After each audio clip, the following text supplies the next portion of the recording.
Film के शुरुआती दृश्य में हमें अर यंग से मिलवाया जाता है, जो हांग कांग के शक्तिशाली ब्लैक ड्रैगन बॉस की बेटी है। जब वह अपने पिता की एक हाई प्रोफाइल सभा में शामिल होती है तो प्रतिद्वंद्वी गिरोह के सदस्य उसे नीचा दिखाने की कोशिश करते हैं ताकि उसके पिता को शर्मिंदा किया जा सके, जिससे माहौल में तनाव बढ़ जाता है। हालांकि अर यंग पीछे हटने से इनकार कर देती है। शालीनता और गरिमा के साथ वह हॉल में कुशलता से नृत्य करती है और अपनी प्रभावशाली तलवारबाजी का प्रदर्शन करती है, जिससे मेहमान प्रभावित हो जाते हैं। लेकिन हालात तब खतरनाक मोड़ ले लेते हैं जब एक सदस्य जानबूझकर एक गिलास तोड़ देता है और उसके टुकड़े जमीन पर फेंक देता है, जिससे अर यंग के पैर में चोट लग जाती है और खून बहने लगता है। दर्द के बावजूद अर यंग हिम्मत नहीं हारती। वह कलाबाजी करती है और अपनी तलवार को निपुणता से चलाती है और सदस्यों को अपनी कमजोरी दिखाने से इनकार कर देती है। हालांकि मेहमानों की हंसी ठिठोली और ताने और तेज हो जाते हैं और अर यंग की झुंझलाहट चरम पर पहुंच जाती है। एक तेज और शक्तिशाली हरकत के साथ वह उस सदस्य के हाथ में छुरा घोंप देती है जिसने पहले कांच के टुकड़े फेंके थे।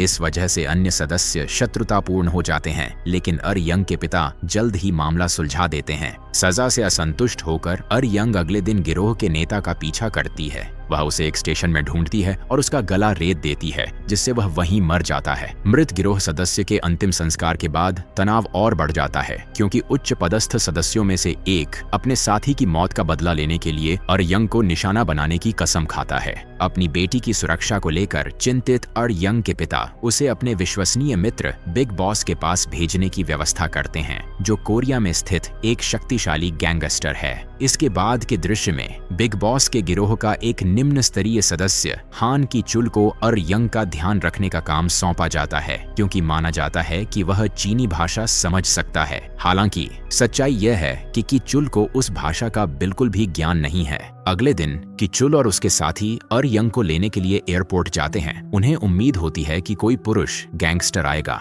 उनकी हैरानी तब और बढ़ जाती है जब उनके सामने एक खूबसूरत महिला आती है, जो उनके प्रति ठंडा व्यवहार दिखाती है। संचार में बाधा और बढ़ जाती है, क्योंकि उनमें से कोई भी अर यंग की भाषा नहीं बोल सकता और अर यंग भी कोरियाई भाषा से पूरी तरह अनजान है। इससे अर यंग और उसके नए देखभालकर्ताओं के बीच तुरंत तनाव और असहजता पैदा हो जाती है। बाद में अर यंग की मुलाकात बिग बॉस से होती है, जो उसे गर्मजोशी से स्वागत करते हैं और कहते हैं कि वह कोरिया में अपने प्रवास के दौरान सहज महसूस करे। वह यह भी कहते हैं कि जब तक वह यहाँ है, वह की चुल और उसके आदमियों को अपनी मर्जी से आदेश दे सकती है। कुछ समय बाद की चुल और उसके आदमी अर यंग को अपने घर ले जाते हैं।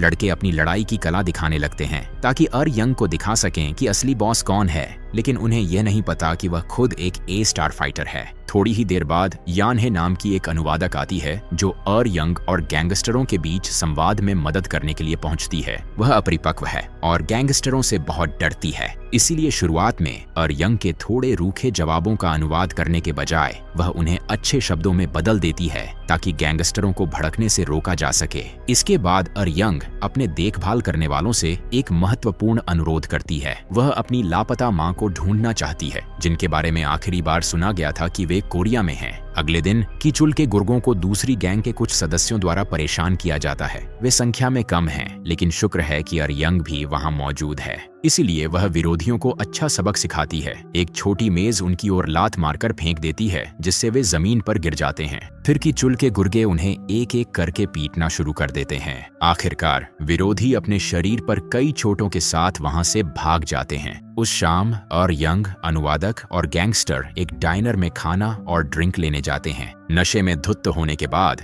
कीचुल और उसके एक गुर्गे बाथरूम में खुद को हल्का करने चले जाते हैं। अचानक पहले वाली प्रतिद्वंदी गैंग बदला लेने के इरादे से डाइनर में आ जाती है। वे अर यंग और अनुवादक को परेशान करने की कोशिश करते हैं, साथ ही बचे हुए गुर्गों को लात मारते हैं। हालांकि हमारी साहसी नायिका बिना लड़े जाने वाली नहीं है, इसीलिए वह पलटवार करती है और चॉपस्टिक्स सीधे विरोधियों पर फेंक देती है। इससे उसे बढ़त मिलती है और वह गैंगस्टरों पर कुछ जबरदस्त किक मारती है, जिससे वे डर के मारे भाग जाते हैं। ये एक महिला का कई पुरुषों के खिलाफ अकेला मुकाबला था। इसके बाद कीचुल के एक गुर्गे ने उसे स्थिति की जानकारी दी जब वह अभी भी वॉशरूम में था। कीचुल बहुत नशे में था, इसलिए वह अर यंग के अकेले गैंगस्टरों से लड़ने की कहानी पर विश्वास नहीं करता। बाद में हारी हुई प्रतिद्वंदी गैंग के सदस्य अपने नेता के पास लौटकर रिपोर्ट करते हैं, जिससे कि चुल की गैंग उनकी मुख्य निशाना बन जाती है। गैंग पर कुछ रिसर्च करने के बाद कीचुल और यंग को प्रतिद्वंदी गैंग के मुख्यालय में आमंत्रित किया जाता है। जब वे वहां पहुंचते हैं तो यह जानकर हैरान रह जाते हैं कि कीचुल के गुर्गों को पहले ही इकट्ठा कर पीटा जा चुका है। इससे कीचुल बहुत गुस्सा हो जाता है और वह प्रतिद्वंदी गैंग के बॉस से भिड़ जाता है। हालांकि उसकी औसत लड़ाई की तकनीकों के कारण वह ज्यादा कुछ नहीं कर पाता।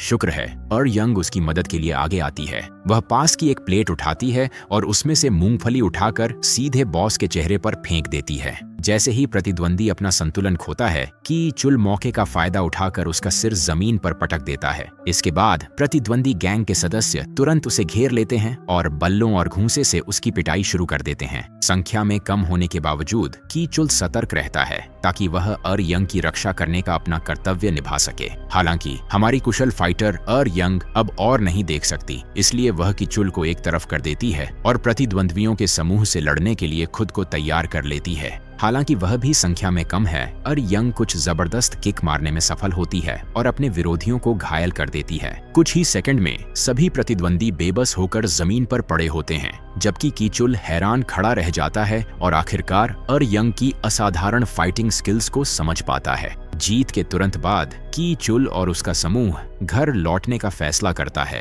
वह और उसके साथी, जो ज्यादा कुशल नहीं हैं, यंग की ताकत देखकर प्रभावित और उससे डर भी जाते हैं। उसी शाम बाद में कीचुल और यंग बगीचे में बाहर एक साथ बैठकर कुछ ड्रिंक्स के साथ आराम करते हैं। यह साफ है कि दोनों के बीच भाषा की दीवार है, लेकिन कीचुल यंग की ओर आकर्षित होने लगता है। वह भी उसकी संगति का आनंद लेती हुई दिखती है। अगली सुबह सभी समूह के सदस्य एक साथ बैठकर नाश्ता करते हैं। यंग अब पहले की तुलना में, जब वह नई थी और रूखी थी, उनके प्रति अधिक दयालु होने लगती है।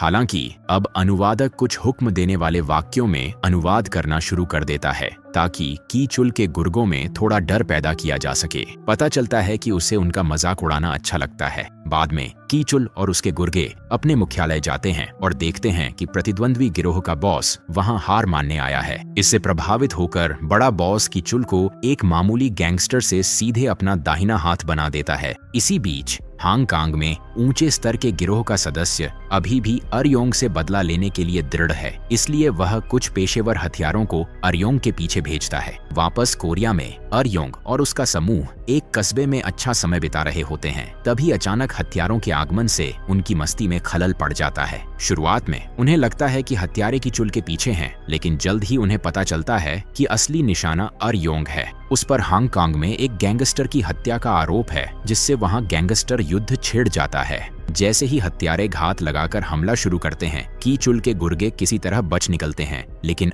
यंग को गोली लग जाती है और वह घायल हो जाती है। छुपते हुए कीचुल इस घटना की सूचना अपने बड़े बॉस को देता है। घर पहुंचने के बाद वे खुद को हथियारों से बचाने के तरीके सोचते हैं। दुर्भाग्यवश उन्हें जल्द ही पता चलता है कि हत्यारे पहले ही उनके पड़ोस में पहुंच चुके हैं। इसके बाद वे दो समूहों में बंट जाते हैं, यंग कीचुल के साथ और अनुवादक गुर्गों के साथ। अगले दृश्य में कीचुल और यंग एक कार में भाग रहे होते हैं, जबकि हत्यारे उनका पीछा कर रहे होते हैं। शुक्र है वे बच निकलते हैं जब बदमाशों की वैन एक गुजरते ट्रक से टकरा जाती है। इसके बाद दोनों कीचुल के पारिवारिक घर में शरण लेने का फैसला करते हैं। ये जगह उनके लिए कुछ समय के लिए आराम करने और ताजी हवा में सांस लेने के लिए अच्छी साबित होती है। कीचुल के माता पिता मान लेते हैं कि यंग उसकी प्रेमिका है और वे उसे एक पारिवारिक हार देते हैं ताकि वह उसे उपहार में दे सके। इसके बाद यह जोड़ा घर में सुरक्षित रात बिताता है, बिना इस बात की चिंता किए कि आगे क्या होने वाला है। हालांकि हांगकांग में हमें पता चलता है कि यंग के पिता सुरक्षित नहीं हैं। अपने एक उच्च स्तरीय सदस्य के साथ बैठक करने के बाद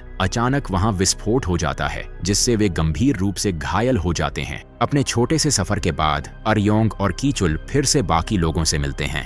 यंग अपने पिता को फोन करने के लिए खुद को अलग करती है, लेकिन तभी हत्यारे अचानक पड़ोस में आ जाते हैं। एक घातक लड़ाई शुरू हो जाती है और यंग अपने 2 खंजर सीधे हत्यारों पर फेंकने में कामयाब हो जाती है, जिससे वे मौके पर ही मारे जाते हैं। अब केवल समूह की नेता बची है, जो खुद भी एक अल्फा फीमेल है। इसके तुरंत बाद दोनों के बीच एक जबरदस्त द्वंद्व शुरू हो जाता है, जिसमें वे अपनी शानदार तलवारबाजी का प्रदर्शन करते हैं। वे एक दूसरे के हमलों से बचते हैं और बराबरी से पलटवार करते हैं। हालांकि विरोधी नेता खुद को अधिक शक्तिशाली साबित करती है, क्योंकि अंत में वह यंग को थोड़ा घायल कर देती है। इसलिए हमारी नायिका अपनी बुद्धिमत्ता का इस्तेमाल करने का फैसला करती है और घास के एक बड़े ढेर में छिप जाती है। नेता फिर उस घास के ढेर में हर जगह छुरा घोंपती है, लेकिन अर-योंग नीचे से उस पर वार करने में सफल हो जाती है और उसे घातक रूप से घायल कर देती है। लड़ाई के बाद अर-योंग आखिरकार अपनी मां का पता लगा लेती है और उनसे मिलने के लिए दौड़ पड़ती है। हालांकि जब वह वहां पहुंचती है तो उसे पता चलता है कि वह महिला पहले ही एक नया परिवार पा चुकी है और खुशी खुशी रह रही है। इसलिए अर-योंग आंसुओं के साथ अपनी मां से संपर्क किए बिना वहां से चली जाती है। इसके बाद वह की-चुल के अपने प्रति प्रेम स्वीकार करने के बावजूद कोरिया छोड़ देती है। जब वह हांगकांग पहुंचती है तो देखती है कि उसके पिता पहले हुए विस्फोट से लगी गंभीर चोटों के कारण मुश्किल से जीवित हैं। इसके बाद वह अपनी बेटी को आखिरी बार देखने के थोड़ी देर बाद ही दम तोड़ देते हैं। अगले दिन की-चुल अचानक हांगकांग में अर-योंग का समर्थन करने के लिए आ जाता है। वह फिर उसे पारिवारिक हार देता है और बदले में उसे एक चुंबन मिलता है। हालांकि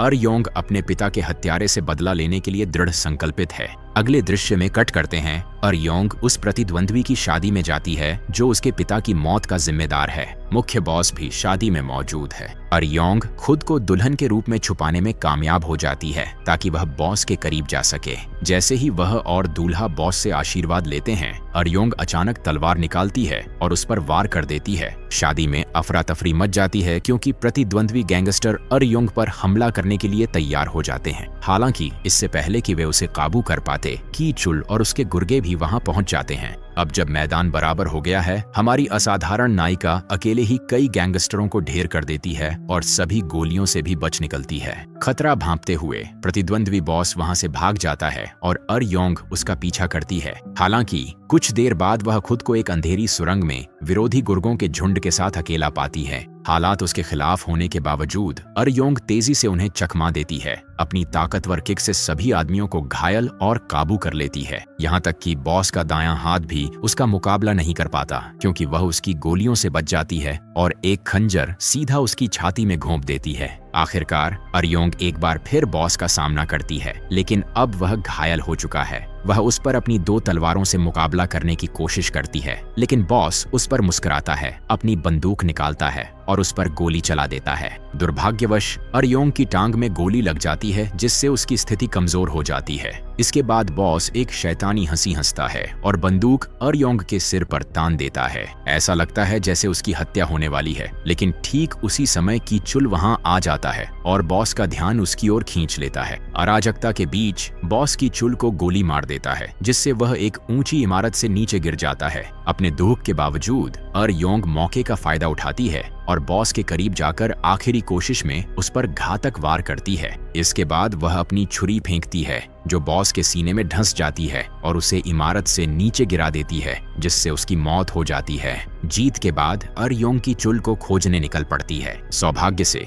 वह पाती है कि की-चुल गिरने के बाद भी बच गया है और एक गुजरते कचरा ट्रक में सुरक्षित उतर गया। अगले दृश्य में हम देखते हैं कि अर-योंग आधिकारिक रूप से ब्लैक ड्रैगन्स की नई बॉस बन जाती है, अपने पिता की जगह लेती है। दूसरी ओर की-चुल हांगकांग छोड़ने के लिए एयरपोर्ट की ओर जाता है। हालांकि अर-योंग के पिता के दाहिने हाथ वाले आदमी उसे सलाह देते हैं कि की-चुल को जाने न दे, क्योंकि उसके पिता ने उसकी मां को जाने दिया था और बाद में उसे इसका पछतावा हुआ था। उस सलाह को दिल से लगाते हुए अर-योंग अपने सभी गैंगस्टरों के साथ की-चुल को एयरपोर्ट जाते समय रोक लेती है और एक साहसिक कदम उठाती है। वह उसे प्रपोज करती है। फिल्म एक दिल छू लेने वाले मोड़ पर समाप्त होती है, जब की-चुल अर-योंग का प्रस्ताव स्वीकार कर लेता है और वे मोटरवे पर गले मिलते हैं और हांगकांग के अंडरवर्ल्ड की इस नई जोड़ी का भविष्य उज्जवल नजर आता है।